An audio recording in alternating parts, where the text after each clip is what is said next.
Hi everybody, welcome to Des and Lauren. We're going to be speaking about the BELA Bill, and apparently a whole bunch of portfolio committee members walked out of a meeting because the government has ignored the public participation comments.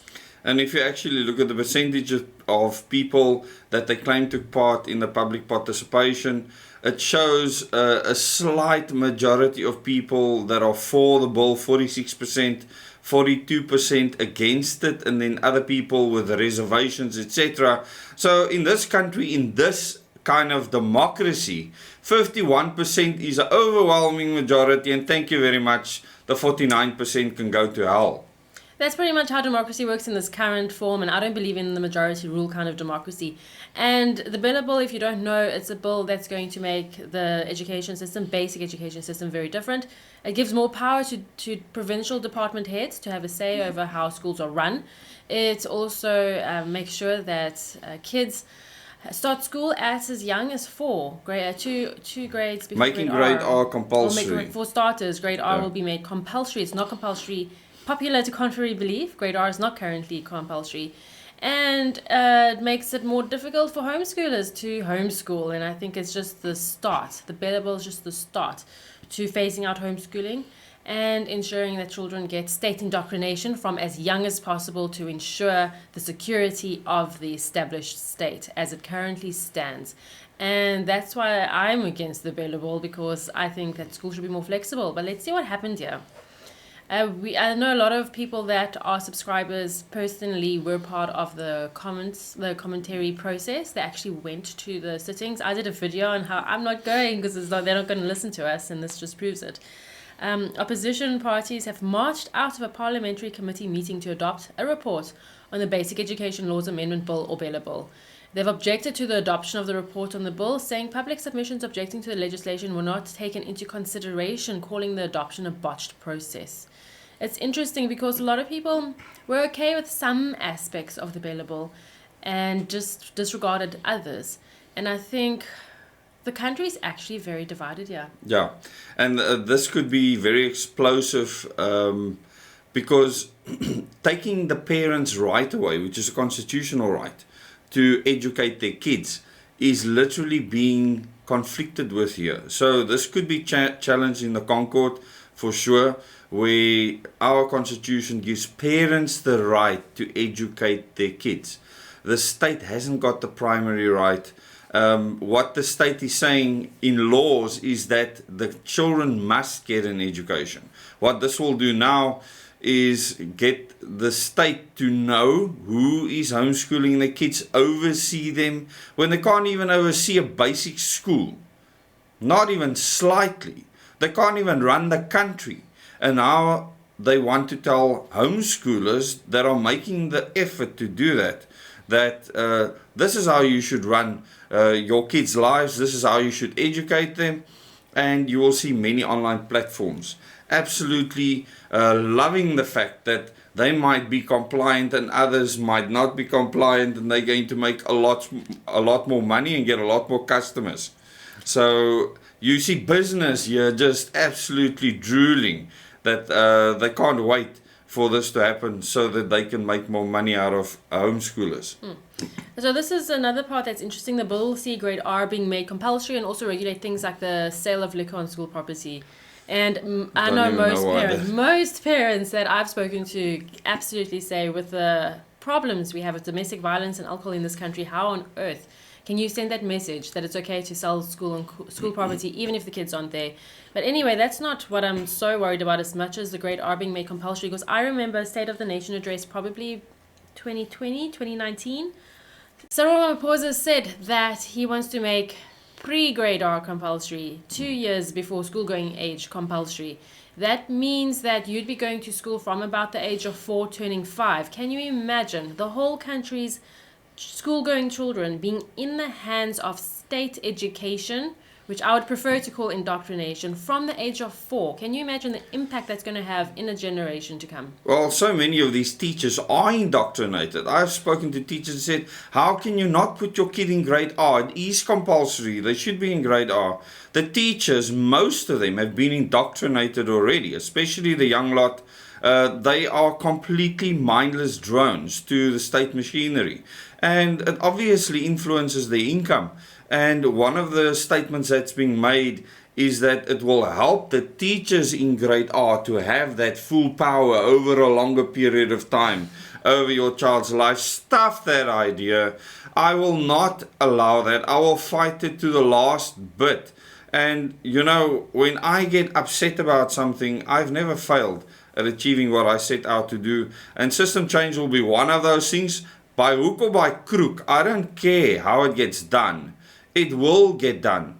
If we have to drag people to do it, that is what I will personally do to get the system to change, so that we can change all this madness.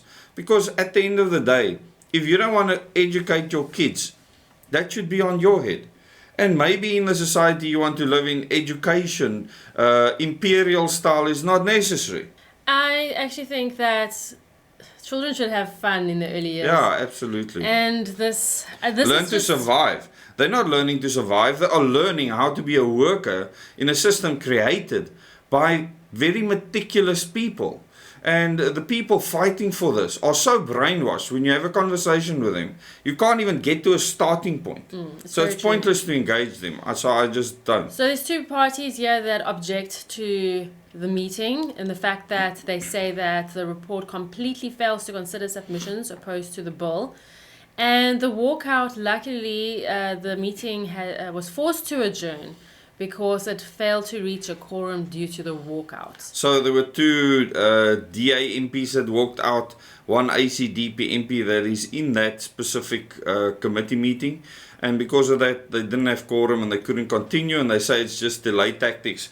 Well, I don't trust the DA when it comes to these things. So I believe the ACDP's intentions are probably correct. But when it comes to the DA, if you look at the Daily Maverick, which is basically a DA freaking spokesperson vehicle, they say that most things in the BELA Bill was actually accepted by people. You know, a parliamentary report gives thumbs up to BELA Bill with a few amendments. This is actually how the DA feels. And you will see within the Democratic Alliance that they'll say one thing to their members and have a show of a walkout like this, but back at the ranch, what they actually support is something far more tyrannical. If they could control everything in your child's life, the DA would be extremely happy. They don't believe in freedom. I was there, so I know. I think any political party right now has the mindset of wanting to be in power and wanting to be in control. And that, for some reason, makes them feel like they're doing their job properly. Yet we need to actually, in a completely new way of thinking in politics and governance, that you relinquish control to give people freedom so they can live their lives and make decisions, because that ultimately will lead to a society that progresses instead of what we have now, which is failing society and government, economy and everything. The fight the ANC mentality is so old and sickening. You know, this is way beyond one party, and the DA has been holding on to this for so long, because if they lose this, everyone will see that they are not ANC light, but that they are the heavy implementer of all these new order concepts. They were the first to pass the Transgender Act in the school system in the Western Cape.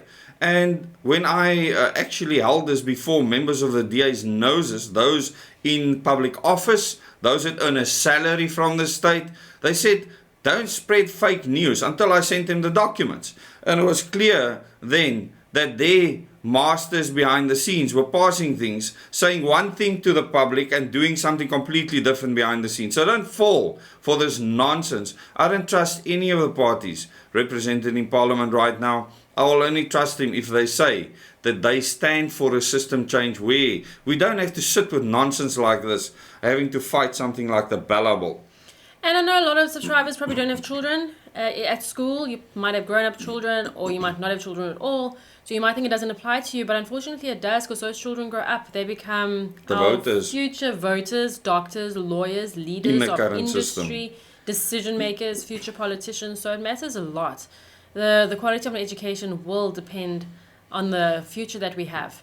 And that is a very scary, sobering thought in light of what's happening in the school system with this BELA Bill. So please tell us what you think of the BELA Bill. You can go to the article links and go and look at those articles and tell us what you think. Should a child be forced to go to school from even pre-grade R, which is the plan? I know the comprehensive sexuality education was from the age of 2. And there were massive protests Overseas, worldwide, yeah. overseas. No, that was going to be for the world. The protests happened overseas. And they then made it from the age of 2 to 5. So from the age of 5, they want to introduce comprehensive sexuality education that teaches your child they are not a boy or a girl and many other things. This is a war and a line in the sand, something that we need to fight to the end. It's another threat to humanity, and this channel is all about preserving and defending humanity. So even if you don't have kids, I ask you please still educate yourself on what's happening with the BELA Bill, because it does still affect our very near-term futures.